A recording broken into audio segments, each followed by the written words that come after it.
Cette table est réservée. Mais l'écriteau n'était pas là jusqu'à ce qu'on s'assoie. Oui, parce que ça vient juste d'arriver. Je pense que vous êtes au mauvais endroit. Jeune homme, en fait, c'est notre anniversaire, vous savez.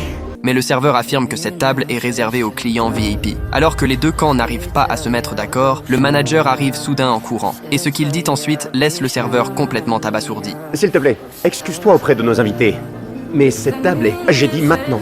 À la demande du manager, le serveur n'a pas d'autre choix que de présenter ses excuses au vieil homme, à contre-cœur. Le vieil homme pensait que l'affaire était enfin réglée. Mais il était loin d'imaginer que cette discrimination ne faisait que commencer. Débarrasse-toi d'eux ou je me débarrasserai de toi. Mais vous venez de dire que... J'étais censé faire quoi? Crier sur un couple âgé? Les mettre dehors devant tous les clients? Monsieur Johnson vient ici ce soir avec des invités très spéciaux. Il veut cette table en particulier.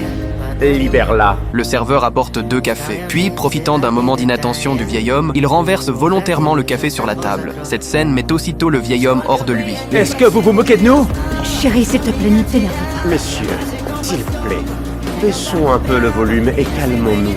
Monsieur, je vais tout régler, d'accord? Le vieil homme finit par accepter la proposition du manager. Mais à ce moment-là, il appelle encore le manager à l'écart et lui demande d'apporter une bouteille de champagne. On dirait que le vieil homme prépare quelque chose. Je veux la demander en mariage. Ça fait 50 ans qu'on est ensemble aujourd'hui. Et j'aimerais le refaire, pour lui rappeler à quel point je l'aime. Le manager assure qu'il va s'occuper de tout. Mais dès que le vieil homme s'éloigne, il confie aussitôt cette tâche au même serveur. Mets ça dans le verre de la vieille dame. Tu comprends? Laisse-les faire leur truc. Et ils pourront enfin partir. Il ne reste plus beaucoup de temps. Et pendant que le manager n'est pas là, le serveur retire discrètement le diamant de la bague. Il pense que le manager va le féliciter pour ça, mais il ignore qu'il va très bientôt payer pour ce qu'il vient de faire. Buvons à ta santé. Et à nos 50 ans de vie commune. À nous, chérie. Qu'est-ce que c'est? Veux-tu m'épouser à nouveau? Qu'est-ce que... Furieux, il appelle le serveur et lui demande pourquoi le diamant de la bague a disparu. Mais le serveur fait semblant d'être innocent et affirme qu'il ne sait absolument rien. Ne me mentez pas, petit morveux! Vous m'avez volé! Que se passe-t-il encore ici? Rendez-moi le diamant de la bague de fiançailles. Assez. Je vais m'occuper de ça différemment.